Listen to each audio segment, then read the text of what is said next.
Hey gamers, the Red Dragon here from Battlestrats.com, and today we are taking a look at the RUSE cards in the game RUSE.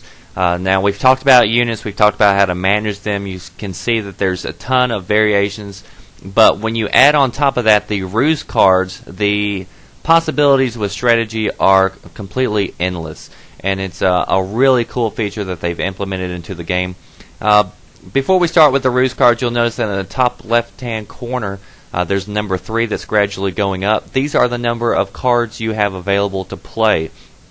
Now, you start out in multiplayer with 2 RUSE cards.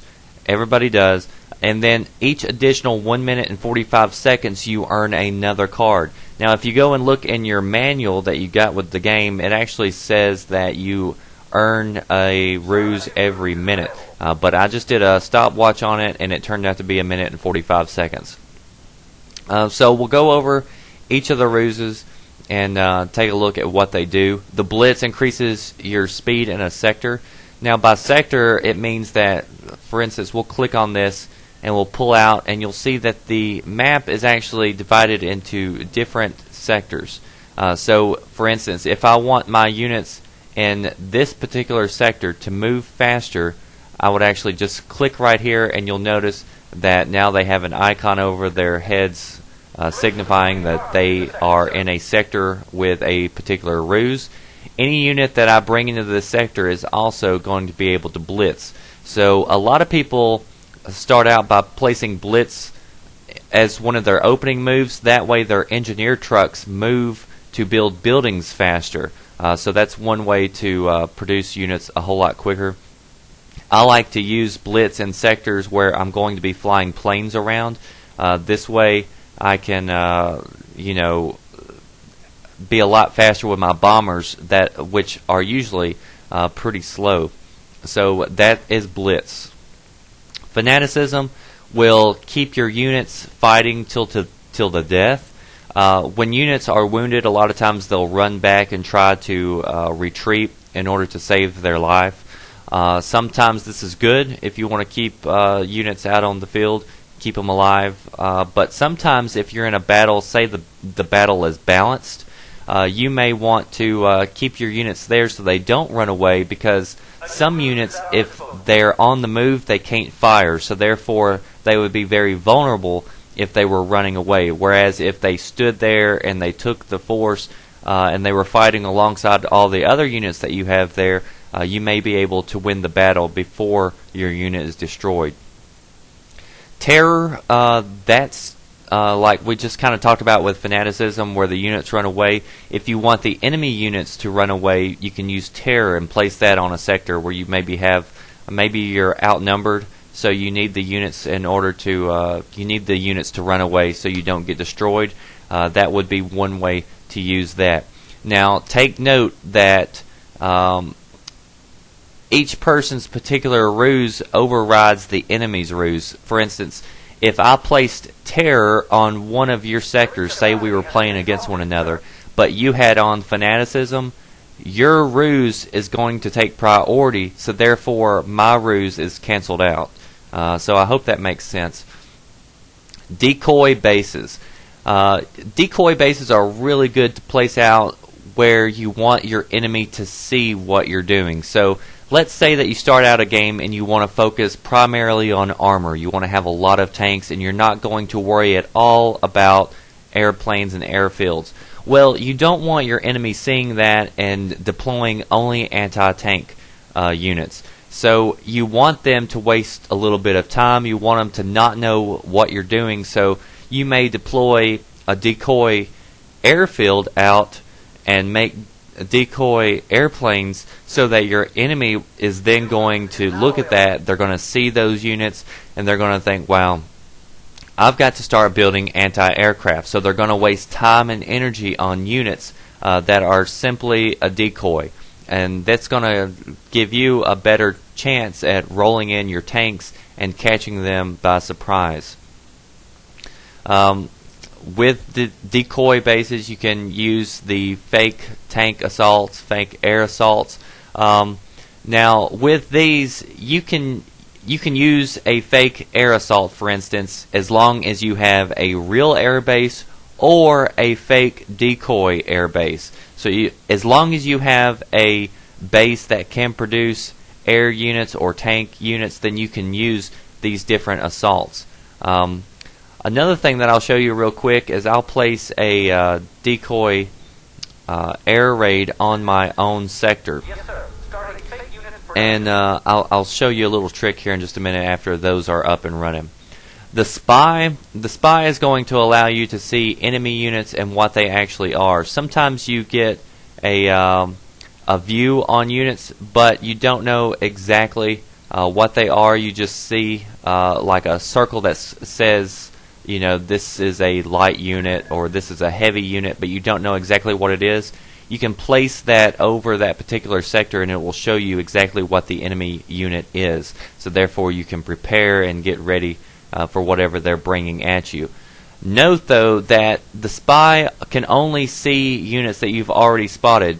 If the enemy has units in a forest or in a town that's hidden, if you don't have visual contact on those units, then it's not going to work. It's not a magic show me where all your units are.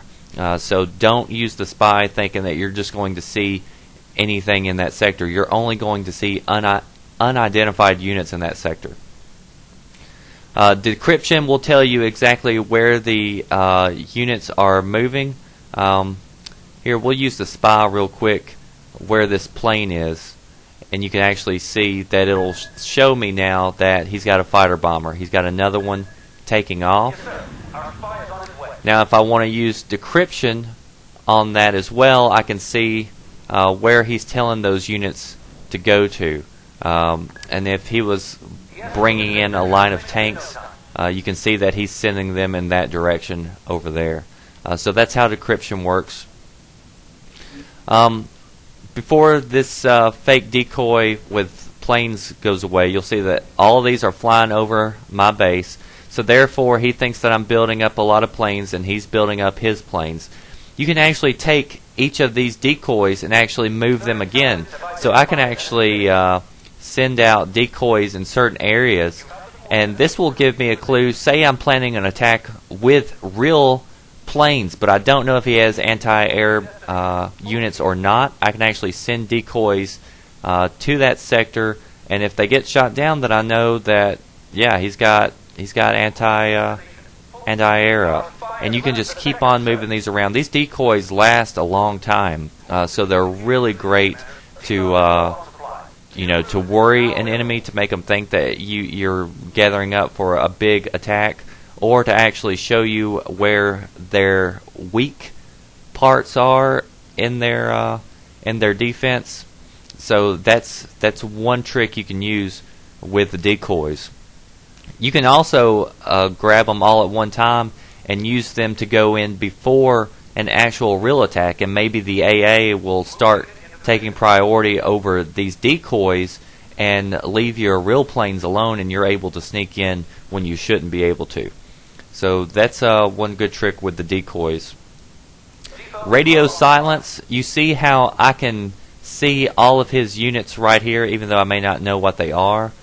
Radio silence allows you to hide all your units. So he can see mine right now, but if I place radio silence on this sector, any unit that's within this sector, you'll see that they're flashing. That means that they're hidden. That means that they can't be seen by the enemy. So this is real good to deploy. A lot of times I deploy it on my own base at the very beginning of the game so that my enemy doesn't know what exactly I'm building, and I can hide these units then in trees or towns or whatever, and then they're good to go, and they're going to stay hidden until an enemy walks up on them. Camo Nets going to hide all your buildings. Again, I use this one constantly at the very beginning of the game because I don't want the enemy to know what buildings that I'm building, and this is going to keep them from knowing whether I'm building armor or airfields, etc. So that's how you use that. One thing to note, that you can place multiple ruses in certain sectors. Don't remember if I've mentioned that at the beginning or not. I've already tried to do this video so many times. But you'll see that there's an air assault ruse in this sector and now a camouflage net. You can also continue to build on those. So say I want another fake air assault to stay, I can place it on this sector and you'll see that the timer just jumped back up, and that's going to allow me more time for me to deceive my enemy to make him think that I've got a ton of planes in this sector. And finally, we have the Reverted Intel, and Reverted Intel is just going to make your light units look like heavy units, and vice versa. I don't really use it a lot, but I'm sure it has a lot of benefit. This is really good if you're not going to radio silence your units and you want your enemies to see your units. You could move up a whole lot of heavy units to a sector where the enemy can clearly see that they're heavy units, although he may not be able to see what they are. And then, whenever he rolls up on them, he may think that they're light units, but when he gets there, he sees that they're heavy units and gets destroyed. But anyway, that's the ruses in general, and hopefully that gives you some ideas and the clues as to how to use them, and you can really see that the possibilities are endless with strategy involved. You can give yourself a headache trying to think of ways to outthink or outmaneuver your opponent, and he's doing the same thing over there. So this is really a cool game. It's one of the most in-depth strategy games I've ever seen. So if you don't have it yet, I hope you check it out. I hope you learned a few things from these beginner guides. We've went over the units, we've went over how to manage the units, and now we've went over the actual RUSE cards. So now you have all the basic information in order to go out and start playing online. Now in the next series of videos, we're going to start actually dealing with strategies. I'm going to be actually probably doing commentary through entire games, so they may be 1 or 2 parts or condensed down or something like that, but we're going to start really getting in detail about how to actually win with all the components that we've already learned. If you want any more information on RUSE, head over to battlestrats.com. Click on the RUSE strategy guide. There's tons of information there that's going to tell you everything you need to know about RUSE in order to win. Also, be sure that you become a member of our community forums. Head over to the RUSE forums. There's plenty of players there who you can team up with, go run twos with online, and get a lot of helpful tips and information from those players.